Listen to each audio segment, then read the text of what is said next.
SP साहब को बताना चाहता हूं कि काफ़ी देर से यहाँ पर लोग मौजूद हैं और हमारे कवि शायर भी तैयार हैं। तो मैं अनुरोध करूंगा आपसे बहुत ही आदर के साथ, कृपया आप भी माइक पर तशरीफ लाएं और अपने विचार जो आप धामपुर में आपने देखा है और इसके अलावा अपने सुझाव जो भी आप रखते हैं अपने आशीर्वचन रखने का कृपा करें। आदरणीय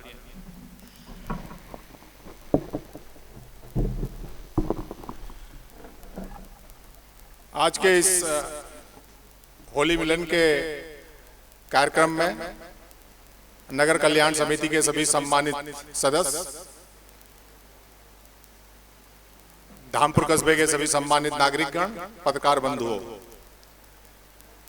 करीब 2.5-2 महीने का कार्यकाल मेरा यहाँ पे अभी हुआ है और जिस दिन इलेक्शन की अधिसूचना जारी हुई थी उसी दिन मैंने इस जनपद में इस नवसर्जित पद पे अपना योगदान दिया। तो उस दिन से कुछ ना कुछ ऐसा चलता आ रहा है, क्योंकि उस पहले इलेक्शन की कारण उसके बाद होली, जिसके कारण बहुत से लोगों से जो एक इंटरेक्शन होना चाहिए था वो नहीं हो पाया। तो ये एक अच्छी अपॉर्चुनिटी मुझे मिली कि कस्बा धामपुर के बहुत से नागरिकगण यहाँ पे हैं जिनसे रूबरू हो सकें और अपनी बात कर सकें।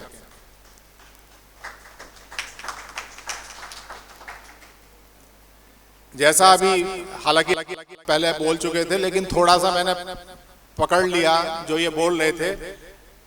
यहाँ की होली और अन्य जनपदों की होली में एक मूलभूत अंतर है।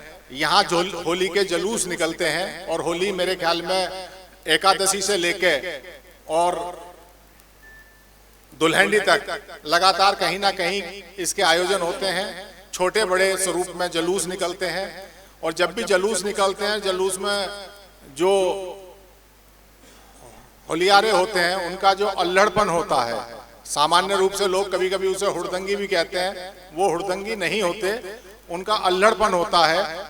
कुछ रंग का असर होता है, कुछ अन्य चीजों का असर होता है उसमें, तो अपनी मौज और मस्ती में चलते हैं। तो कई बार वो मौज और मस्ती प्रशासन के लिए कई बार बड़ी कठिनाइयों का सबब बनता रहा है। जो यहाँ का जैसा इतिहास देखा है, सामान्य रूप से अच्छी होली होती है, लेकिन फिर भी किसी ना किसी कारण से, कुछ लोगों की नासमझी के कारण ही कहूंगा मैं, क्योंकि इसमें बहुत सी चीजें ऐसी हैं। लोगों पर रंग फेंकना बहुत से लोगों की पसंद है, बहुत से लोगों को नहीं है। ऐसा नहीं है कि एक समुदाय विशेष के लोगों को पसंद नहीं है। हिंदुओं में भी बहुत से लोग ऐसे हैं जिन्हें बहुत ज्यादा रंग से परहेज भी होता है, कई बार केमिकल एलर्जी के कारण या कई अन्य कारणों से। लेकिन ऐसे लोगों से धामपुर थाने में या अन्य स्थानों पर मीटिंग हुई थी, तो यहाँ के जो शहर इमाम थे, काजी साहब थे, उनके बहुत अच्छे सुझाव आए और लोगों ने ये अपील भी की कि भाई जिसे बहुत ज्यादा रंग से परहेज है वो 2-4 घंटे अपना आराम से सोए, अच्छा मौका मिलता है थोड़ा आराम करने का। तो इसमें कोई बुराई भी नहीं है सामान्य रूप से, क्योंकि आदमी मशीन कोई है। कभी कभी साल में ऐसे दिन भी आए 2-4 जहां अगर आराम करने का मौका मिले। अगर इतनी समझ आ गई और जो यहाँ के लोगों ने प्रदर्शित की, जिसके कारण आज हम शांतिपूर्ण तरीके से यहाँ खड़े होकर सब लोग हंस बोल रहे हैं, उसका सारा श्रेय यहाँ की जनता को, इलाके की जनता को जाता है, जिन्होंने पूरे समन्वय के साथ, आपसी सौहार्द के साथ और अपने भाईचारे को कायम करते हुए बहुत अच्छे तरीके से पूरे बिजनौर में, ना केवल धामपुर में, पूरे बिजनौर में बहुत अच्छे कुशल होली संपन्न हुई। और होली के दिन केवल एक ही चैलेंज नहीं था, उस दिन 3 चीजें थी। जुमा की नमाज भी थी और उस दिन शब बारात भी थी। लेकिन ये लोगों की जो समझदारी है और आप लोगों का जो आपसी, आज दिन में थोड़ी देर नरेंद्र गुप्ता जी और बारी जी आए थे ऑफिस में, तो थोड़ा सा इस नगर कल्याण समिति की पृष्ठभूमि के बारे में कि किन परिस्थितियों में इसका गठन हुआ था ये भी इन्होंने बताया। और थोड़ा सा इन्होंने प्रयास किया, क्योंकि 10 मिनट हम लोग मिले होंगे, तो बताने का कि किस तरह से इस समिति ने अपना योगदान दिया है। 1980 के बाद धामपुर में कोई ऐसी घटना नहीं हुई जिसके कारण धामपुर के लोगों को शर्मिंदगी हो। शर्मिंदगी इन द सेंस कि अगर होली पे कुछ भी हो जाए तो सब जगह से यही पूछा जाता है, अरे क्या हो गया धामपुर में। अब यही बताते बताते आदमी थक जाता है, धामपुर में क्या हो गया। तो धामपुर का नाम आए तो अच्छी चीजों के लिए आए। भाई आपके यहाँ चीनी बहुत अच्छी बनती है, मिठास बहुत है, शिक्षा का जो प्रचार प्रसार है वो बहुत है, और हर वर्ग में पढ़ने का भी शौक है। ये पढ़ाई का शौक तो अब मालूम पड़ा जब यूक्रेन का समस्या पैदा हुई कि कितनी बड़ी संख्या में लोग यहाँ के डॉक्टर बन रहे हैं। करीब 70 बच्चे जनपद बिजनौर के, इतने तो यहाँ के एमबीबीएस के कॉलेजों में नहीं होंगे जितने यूक्रेन में हैं। ये तो एक देश जहां बहुत कम लोग हैं। इसके अलावा उसके आसपास रसिया, कजाकिस्तान और मतलब हंगरी वगैरह में भी कुछ इस तरह के इंस्टीट्यूशन है जहां बहुत बड़ी संख्या में यहाँ के लोग। तो ये निश्चित रूप से कम इंटर तक की शिक्षा का प्रचार और प्रसार अच्छा है इस इलाके में। इसी के कारण ये संभव हो पा रहा है। आप लोगों ने जो आपसी सौहार्द इस त्योहार पर दिखाया है, उम्मीद है कि आगे भी इसी तरह का आपसी सौहार्द आप लोग दिखाते रहेंगे, क्योंकि मंच पे जो ज्यादातर लोग बैठे हैं इनमें से कुछ तो आपके बीच के हैं, कुछ ऐसे हैं कि अगली होली मिलन में कुछ और लोग बैठे होंगे यहाँ पे, क्योंकि हर बार कुछ चेहरे तो यहाँ बदलते ही होंगे, लेकिन सामने वाले चेहरे वही हैं जो बार बार आते हैं। तो ये जो त्योहार है या आपसी सौहार्द है, ये सबसे ज्यादा जरूरी यहाँ के स्थानीय लोगों के लिए है। प्रशासनिक व्यवस्था में हम लोगों का तो ये कर्तव्य है कि आप लोगों के बीच में सामंजस्य बनाने का प्रयास करें, आपकी समस्याओं का समाधान करने का प्रयास करें, और ऐसा एक एनवायरनमेंट दें जिसमें हर व्यक्ति, आम जन सम्मान के साथ, सुरक्षा के भाव के साथ जी सके। यही प्रशासनिक व्यवस्था का उत्तरदायित्व है। बाकी जो सामाजिक ताना बाना है, यहाँ का सामाजिक सौहार्द है, वो आप लोगों की महती जिम्मेदारी है, वो प्रशासन की बहुत महती जिम्मेदारी नहीं है, क्योंकि प्रशासनिक व्यवस्था यहाँ की टोटल पॉपुलेशन, इस क्षेत्र की पॉपुलेशन का 0.001% होगा। धामपुर क्षेत्र में ही 2 विधानसभा तो पूरी है, जिसमें अगर वोटर लगाएं तो करीब 6.5-7 लाख वोटर, और जनसंख्या की बात करूं तो धामपुर तहसील की जनसंख्या, अगर एसडीएम साहब मुझे करेक्ट कर देंगे, तो 10 लाख के करीब तो होगी। वोटर इतने हैं, मुझे लग रहा है इससे ज्यादा ही होगी। आपके पास 2 विधानसभा पूरी और कुछ विधानसभा ऐसी हैं जिनकी 1-2 लाख, नहटौर है, बढ़ापुर है, सब हैं। तो कहने का मतलब है 10 लाख लोगों पे प्रशासनिक व्यवस्था के मुश्किल से 500 लोग होंगे, अगर पुलिस, मैजिस्ट्रेट और बाकी सब बिजली सारे विभागों को मिला लें, जो कि जन सेवा में लगे हुए हैं भिन्न भिन्न कार्यक्रमों के माध्यम से। तो सबसे बड़ी जिम्मेदारी आम नागरिक की है।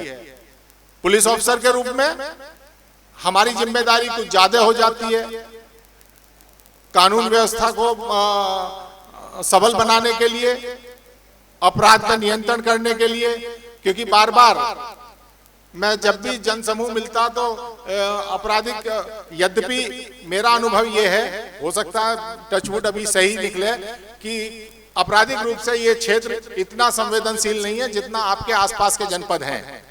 ये भी यहाँ के जो नागरिक हैं उनके लिए बधाई है। आप लोगों का इस तरह का लोगों का व्यवहार है कि वो आपराधिक कृत्यों में आपके नए बच्चे नहीं जा रहे हैं। नहीं तो आप बराबर के जनपद में चले जाइए, मुजफ्फरनगर में लड़के ने अगर हाई स्कूल पास कर ली तो वो एक काम बिल्कुल नहीं करेगा, अपने बाप के साथ खेती का काम नहीं करवाएगा, बाकी उसे एडमिशन मिले ना मिले मोटरसाइकिल एक खरीदेगा गन्ने के पैसे से, और किसी ना किसी इस तरह की गतिविधि में लग जाएगा कि अंतोगत्वा वो या तो जेल में जाएगा या कहीं और जाएगा। तो ये एक समाज का जो जिम्मेदार वर्ग है उसकी जिम्मेदारी है। उस दिन मैंने धामपुर में भी ये कहा था कि आपराधिक व्यक्ति जो है, जो आपराधिक कृत्य करते हैं, वो कहीं और किसी और उपग्रह से नहीं आते, वो हमारे और आप ही के बीच के हैं और हमारे और आपके ही बच्चे हैं। लेकिन किन्हीं कारणों से, ये कारण आप अच्छी तरह जानते हैं, आप अपने दिल से टटोल के पूछ लेना कि ऐसे लोगों का आप क्यों संरक्षण करते हैं? जाति के आधार पे, धर्म के आधार पे, या किसी और अपने क्षेत्र के आधार पे कि हमारा जो घर का बेटा है उसकी कमियों को आप छुपाते हैं, और अगर उसकी मालूम भी पड़ जाए कि ये किसी आपराधिक कृत्य में है तो उसे भी बचाने का प्रयास करते हैं।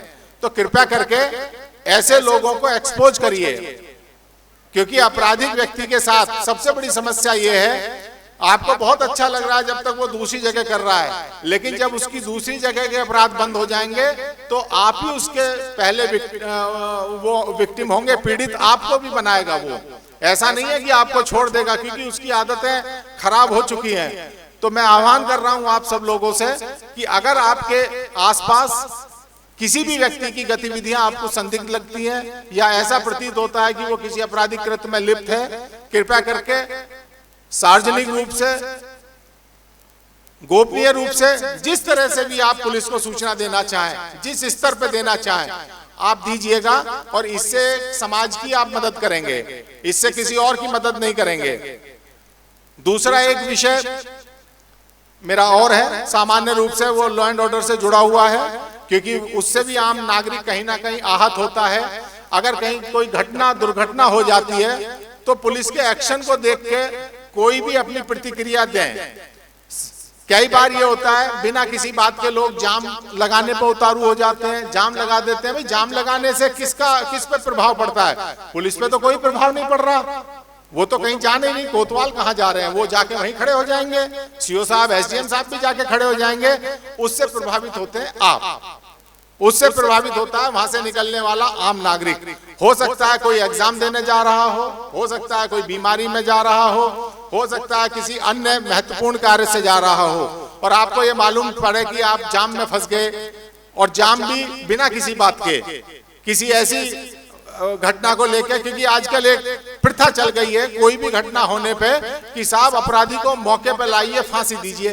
भाई कोई तो समझदार आदमी वहां ऐसा होगा जिसे ये कहना चाहिए कि कानून की प्रक्रिया चलती है, या कानून किसी के बपोती तो है नहीं, ना किसी के हाथ में है, हर चीज की एक प्रक्रिया है।